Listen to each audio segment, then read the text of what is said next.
국내외 코로나19 상황과 이슈 전문가 두 분과 함께 살펴봅니다. 서울대우 중앙대 약학대학 교수 강양구 TBS 과학전문기자 모셨습니다. 오늘 0시 기준으로 신규 확진자가 671명 나왔습니다. 어제 700명이 나온 것과 비교하면 소폭 줄긴 했는데 오늘 상황 교수님 어떻게 보고 계십니까? 예, 말씀하신 대로 소폭 줄기는 했지만 기본적인 경향이 좋아지고 있는 방향으로 가기보다는 나쁜 방향으로 계속 진행 중이다 이렇게 볼 수 있습니다. 전국화 양상도 뚜렷해지고 있고 감염 경로를 모르는 게 거의 30%에 육박하니까 지금은 일상 곳곳에서 만나는 사람에 대한 감염 확산 우려가 늘 있다 이렇게 볼 수 있습니다. 거기에다가 이동도 너무 많고 학교도 열려 있는 등 곳곳이 소위 지뢰밭이다 이렇게 볼 수 있습니다. 그렇기 때문에 여전히 상황은 좋지 않고 관리가 되지 않을 경우에는 폭발적인 양상으로까지 치달을 수도 있다고 하는 점에서 상황이 굉장히 좋지 않다 이렇게 볼 수 있겠습니다. 예, 상황은 점점 좋아지지 않고 있는 것 같은데 오늘 거리두기 조정안이 발표가 됐어요. 그 얘기를 먼저 좀 나눠보죠. 거리두기를 지금과 같이 현행 단계를 유지하는 걸로 결정을 했습니다. 이 같은 결정을 내린 것은 어떤 데서 이유를 찾을 수 있을까요? 배경을? 네, 몇 차례 이야기했지만은 거리두기 단계를 격상한다고 하더라도 과연 이번 유행이 잡힐 수 있을 것인지에 대한 방역 당국의 고심이 거리두기 단계 조정안에 들어가 있는 것으로 보입니다. 일단은 당장 수도권이나 혹은 지역의 거리두기 단계를 한 단계씩 올린다고 하더라도 시민들이 많이 거기에 동참할 것인가의 여부가 불확실하기 때문에 핀셋 방향으로 일단은 방향을 잡았습니다. 그래서 수도권이나 혹은 지역의 거리두기 단계는 현재 상태를 그대로 유지를 하되 최근에 수도권이나 지역에서 확진 환자들이 많이 발생하고 있는 유흥업소와 관련된 업종의 이 영업을 금지시키는 것으로 일단 핀셋 방역으로 일단 밀고 나갔고요. 그리고 여지를 뒀습니다. 이제 식당이라든가 카페 같은 곳은 지금은 10시까지 영업이 허용되고 있지만은 만약에 주중이라도 그러니까 방역 상황이 좋지 않으면은 언제든지 연말 연초처럼 9시까지로 영업시간 제한을 당길 수 있겠다라고 발표했습니다. 예, 핀셋 방역을 들고 나왔는데 교수님 보시기에 확산세를 핀셋 방역으로 잡을 수 있을까요? 쉽지는 않다고 봅니다. 이유는 사실 다양한 형태의 이제 영업 또 업태가 있는데 여기에 손을 다 못 대고 그 중에 고위험군에만 일단 핀셋 방역을 하겠다는 것이거든요. 그런데 지금 우리가 보는 것처럼 고위험군에서도 일부 확진자가 나오고 있지만 기본적으로 고위험군 이외의 곳곳에서도 확진자가 나오고 있는데 고위험군 이외의 것을 다 어떤 영업 조치라든지 행정명령을 통해서 업소 운영 시간을 조정하기에는 이제 자영업자, 소상공인들에게 미치는 영향이 너무 크기 때문에 여기에까지 이제 손을 대기는 어려워 보입니다. 그러니까 초고위험군에만 지금 일단 적용을 하겠다고 하는 것이거든요. 그러니까 초고위험군이 고위험군으로서 차지하는 비중은 크지만 전체적인 업소에서의 차지하는 비중은 크지 않고 그렇기 때문에 효과가 나타난다고 하더라도 굉장히 제한적일 것이라고 하는 점에서 어려움이 있고 실질적으로 단계를 더 조여야 되는데 아까 말씀드린 것처럼 실제 단계를 높이거나 아니면 행정 조치를 해야 되는 곳에서는 경제적으로 미치는 영향이 너무도 크기 때문에 여기에는 조치를 취하기가 어렵다고 하는 점에서 실제 지금 핀셋 방역에 대한 조치를 실현한다고 해도 효과는 다소 제한적이지 않을까 이렇게 생각이 됩니다. 말씀해 주신 것처럼 확진자가 더 나오기 전에 선제적으로 단계를 높여야 하는 거 아니냐라는 목소리도 있거든요. 이에 대해서는 어떻게 생각하십니까? 제가 이제 아까도 말씀드렸지만은 지금 상황에서 단계를 높인다고 해서 과연 효과가 있을지 약간 의문입니다. 그래서 좀 브리핑이 끝나고 나면은 좀 더 자세하게 말씀드릴 기회가 있을 것 같은데요.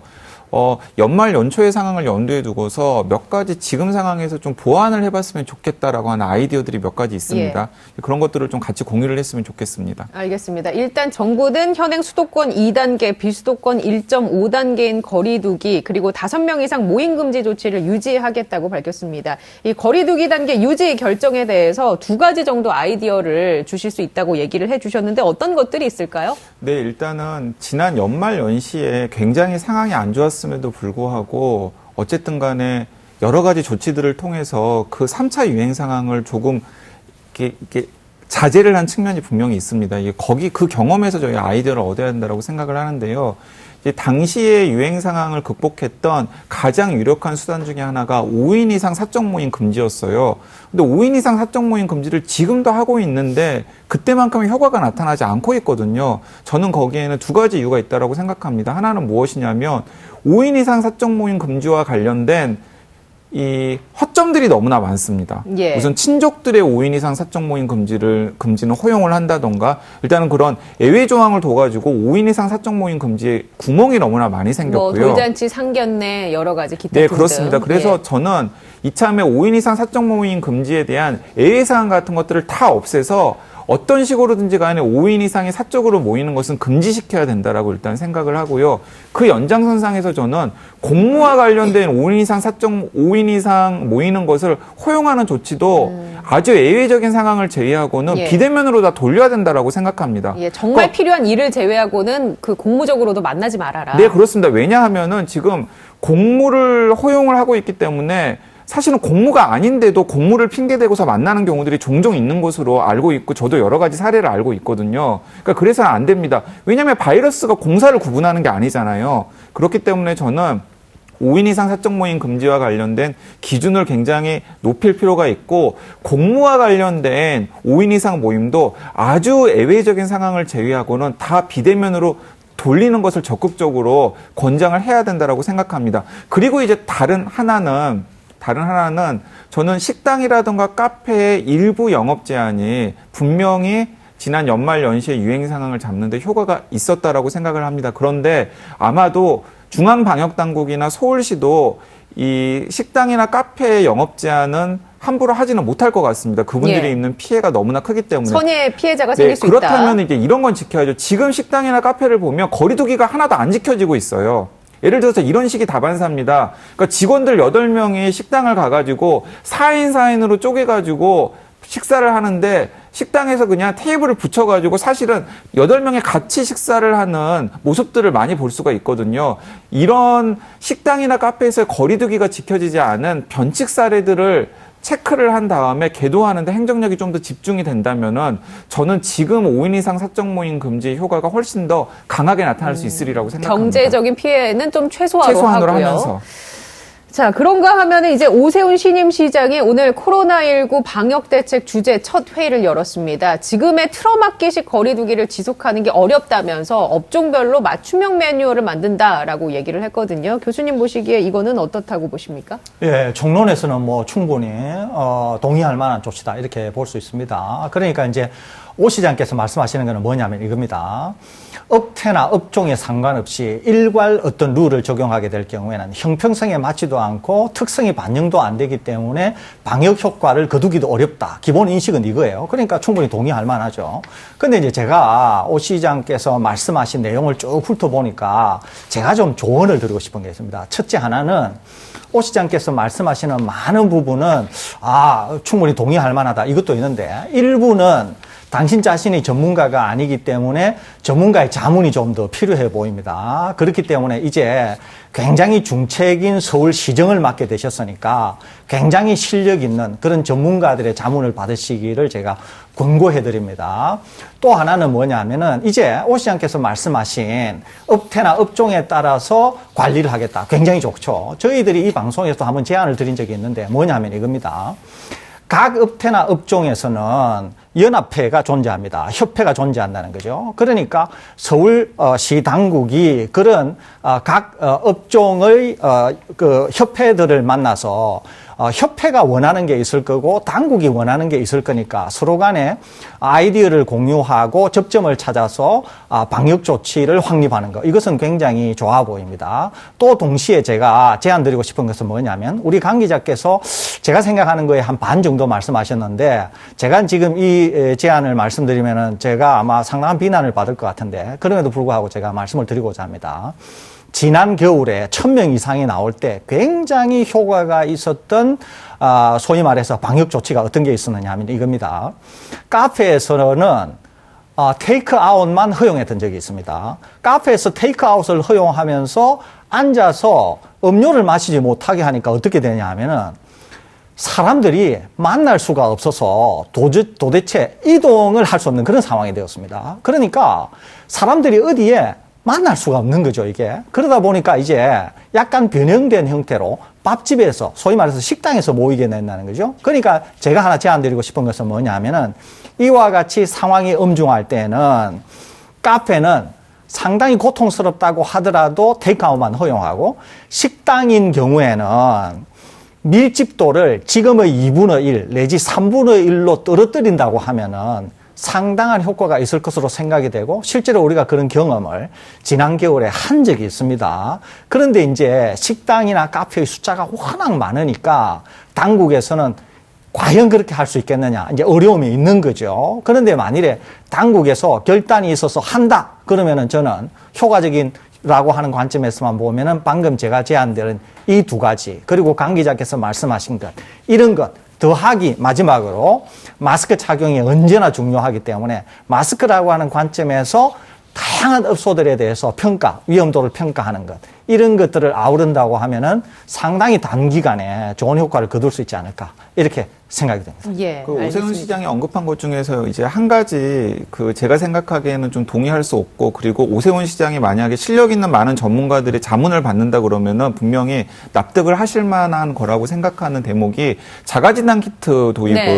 그러니까 문재인 대통령도 자가진단 키트를 얘기를 하고 있고, 그리고 정세균 총리도 자가진단 키트를 이야기를 하고 있고, 민주당의 많은 지방자치단체장들도 자가진단 키트를 이야기하고 있는데, 국민의힘의 오세훈 시장도 지금 자가진단 키트를 취임하자마자 이야기를 하고 있거든요. 근데 자가진단 키트는 설대우 교수님이나 제가 월요일 날 아주 강하게 설명을 해드렸듯이 많은 전문가들이 지금의 방역 상황을 호전시키는데 전혀 도움이 안 될 뿐만 아니라 오히려 방역 상황을 엉망진창으로 만드는 가능성이 굉장히 크다라고 경고를 보내는 것이거든요. 그래서 그 부분과 관련해서는 조금 전문가들과 숙고를 해서 재고를 해 보시기를 권해드리고 싶고요. 그 연장선상에서 저는 오히려 이렇게 좀 제안을 드리고 싶습니다. 서울시 산하 공무원들, 그리고 서울시 산하의 공기관들, 그리고 산하기관들, 그리고 서울시가 대기업들과 협조를 하고, 그리고 서울시에서 집단 감염이 빈번하게 발생하는 곳들, 뭐 콜센터라던가 등등 여러 가지 곳들이 있지 않습니까? 그런 곳들을 상대로 해서 선제적인 집단 전수검사를 하는 게 제가 주기적으로 선제적으로 집단 전수검사를 하는 게 훨씬 더 지금의 방역 상황을 안전하게 더 격상시키면서도 숨은 감염자들을 찾는 데 도움이 되는 조치라고 저는 예. 생각을 합니다. 그러니까 그런 걸 지금 해야 될 때고, 그런 걸 했을 때 저는 이 방역에 오세훈 시장이 뭔가 중요한 족적을 남길 수 있으리라고 생각합니다. 오세훈 시장이 시민의 방송 TBS 이 방송을 꼭 보셨으면 좋겠네요. 유튜브로도 보실 수가 있으니까 보시고 좀 참고를 해주시기 바랍니다. 자, 이번에는 아스트라제네카 백신과 관련해서 한번 얘기를 나눠보죠. 정부가 혈전 논란으로 접종이 보류된 아스트라제네카 백신에 대해서 전문가 자문을 거쳐서 주말쯤에 재개 여부를 결정한다라고 했습니다.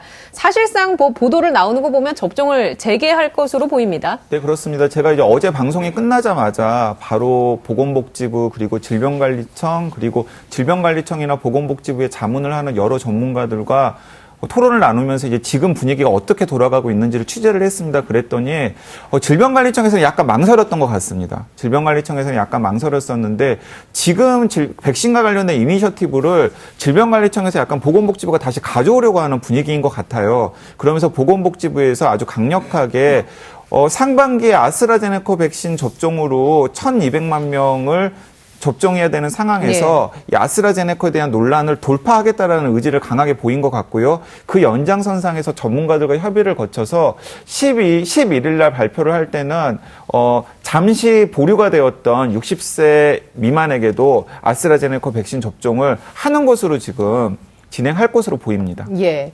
지금 보니까 상반기에 도입이 확정된 백신 물량 가운데 아스트라제네카가 차지하는 비율이 59%고요. 나머지 모더나 아니면은 노바백스, 아직까지도 도입 시기가 정해지지가 않았습니다. 네, 그렇습니다. 설 교수님께서도 좀 이따 첨언을 해 주시겠는데요. 지금 이제 상반기 중에서 이제 2, 4분기, 그러니까 4월, 5월, 6월에 우리나라가 원래 도입을 하기로 했던 백신 물량은, 가장 많은 물량은 그 과반수 이상인 아스트라제네카 백신이고요. 그리고 그 다음은 모더나 백신, 그리고 화이자 백신, 그리고 마지막에 이제 노바백스 백신이 빨리 허가가 난다면 예. 노바백스 백신, 그리고 일부 얀센 백신 같은 것들이 들어올 가능성을 염두에 뒀었는데, 지금 도입이 확정된 물량은 아스트라제네카 백신, 그리고 화이자 백신 아주 조금 외에는 지금 도입 확정된 물량이 없습니다. 예. 그렇기 때문에 이제 정부에서 좀 더 강하게 이 상황을 타개하려고 하는 그런 의지를 보였다고 해석이 되고요. 교수님 어제 얘기해 주신 것처럼 이 백신과 연관이 되어 있을 수 있는 그 혈전이 약으로도 쉽게 치료가 가능한 것이다라고 얘기를 해 주셨잖아요. 근데 또 일부 전문가들은 이 혈전은 우리가 평상시에 발견할 수 있는 혈전과는 좀 다르다. 치료법이 좀 어렵다라고 얘기하는 전문가가 있거든요. 어떻게 얘기해 주실 수 있을까요? 예, 우선 그 질문에 대답을 하기 전에 제가 가지고 있는 생각을 좀 우선 말씀드리겠습니다. 저는 지금 우리나라 백신 접종의 컨트롤 타워가 상당히 문제가 있다 이런 생각을 갖고 있습니다. 제 생각으로는 우리 방송을 만일에 누군가가 보신다고 하면은, 관계자가 보신다고 하면은 이 컨트롤 타워, 특히 접종과 관련한 컨트롤 타워에 저는 지금 인사들이 이런 위중한 일을 담당해서 이 사람들로는 이 문제를 해결할 수 있을까 상당한 회의를 갖고 있습니다. 그런 점에서 한번 좀 새로 평가해야 되겠다 이런 생각이 들고요. 조금 질문하신 걸로 넘어가면 제일 지금 이제 문제가 되는, 그러니까 EMA에서 제기한 크게 두 가지 혈전이 있는데요. 그 중에 하나가 이제 뇌정맥에 생기는 뇌정맥동 혈전이 하나가 있고요. 두 번째는 복부에 생기는 이 압다미널, 또 복부 쪽에 생기는 이 혈전, 이 두 가지를 EMA에서 주로 얘기를 했습니다. 그런데 하나는 뇌혈전인 경우에는 이거는 평소에도 환자가 안 생기는 게 아니라 평소에도 50만 명 중에 1명 내지 2명 정도 생기는, 평소에도 생기는 겁니다. 그러니까 평소에도 굉장히 드물게 생기는 거죠. 그러니까 이제 아스트라제네카 백신을 맞으면 평소에 50만 명 중에 한두 명이 생기는 것이 다소 비율이 좀 더 늘어난다는 거죠. 한두 명 생기던 것이 2-4명 정도로 늘어난다는 거죠. 복부에 생기는 거는 이제 생기게 될 경우에는 호흡이 어렵고 뭐 이제 이런 일들이 생기게 됩니다. 그러면은 이런 혈전이 생기면은 어떻게 처리를 한다는 거죠. 지금 EMA에서 얘기하는 것은 백신 접종을 하고 나서 60대 이하의 특히 여성인 경우에 잘 생긴다고 알려져 있고 또 2주 이내에 주로 이제 접종하고 나서 1주부터 2주 사이에 이런 혈전이 생긴다고 알려져 있습니다. 근데 이제 혈전이 생기게 되면 증상이 드러나서 병원에 가게 되면은 이제 엔지오그래피라고 하는 이 혈관 조영술이라고 하는 걸 하면서 혈전이 어디에 생겼는지, 그 혈전의 크기, 혈전이 어느 위치에 있는지 이제 이런 것들을 찾아내게 됩니다. 이렇게 찾아내게 될 경우에는 혈전 용해제를 쓸 수가 있거든요. 혈전 용해제는 이제 뭐 유로카이네이즈라든지 TPA라든지 헤파린이라든지 이런 걸 이제 쓸 수 있게 됩니다. 쓰게 되면은 이 혈전을 녹이게 될 경우에는 크게 위험 없이 충분히 사람을 살릴 수가 있는 것이거든요. 다만 이 혈전을 치료하지 않게 될 경우에는 이제 후유증이 생긴다든지 경우에 따라서 사망에도 이를 수 있습니다. 그런데 이제 발견만 된다고 하면 얼마든지 이제 치료가 가능한 것이기 때문에 그런 전제만 성립한다고 하면은 전혀 단지 위험하다, 이렇게 볼 수는 없는 것이거든요. 그렇기 때문에 아까 말씀드렸잖아요. 50만 명을 접종했을 때 접종하지 않았을 때 한두 명 생기는 것이 2명에서 4명 정도로 높아진다고 하는 점, 충분히 발견이 되면은 치료가 가능하다고 하는 점, 그 다음에 지금의 백신은 위험 대비 편익 요인이 너무도 크다고 하는 점, 그 다음에 이 백신들이 완전히 테스트가 다 끝나서 안전이나 효과가 확립되어서 우리가 쓰고 있는 게 아니라 팬데믹 상황이라서 어쩔 수 없이 편익 요인이 더 커서 쓰고 있다고 하는 점, 또 꼭 제가 말씀드리고 싶은 것은 뭐냐면 우리가 만일에 아스트라제네카 백신 접종을 하지 않아서 백신 접종에 문제가 생기게 될 경우에는 자영업자와 소상공인이 지금의 이 어려운 상황을 돌파할 방법이 전혀 없어서 계속적으로 어려워질 거라고 하는 점, 이런 점을 모두 다 감안한다고 하면은 아스트라제네카 백신은 우리에게 절대적으로 필요하고 이것을 통해서만 우리는 일정에 맞춰서 집단 면역에 달성할 수 있다는 점, 제가 다시 강조해 드립니다. 예, 관련해서 유튜브 댓글로 질문을 주신 분이 계십니다. 아이디 연희님이신데요. 혈전과 관련된 증상들을 보면 여성의 경우에는 일상적으로 갖고 있는 증상이 많아 보입니다. 그러니까 뭐 예를 들면 호흡곤란, 가슴 통증, 다리 붓기 이런 것들을 얘기하시는 것 같아요. 그렇다면 아스트라제네카 백신을 접종할 때 예방 차원에서 문진으로 필요한 사람을 파악을 해서 항응고제를 처방하는 건 어떨까요? 라고 질문을 주셨거든요.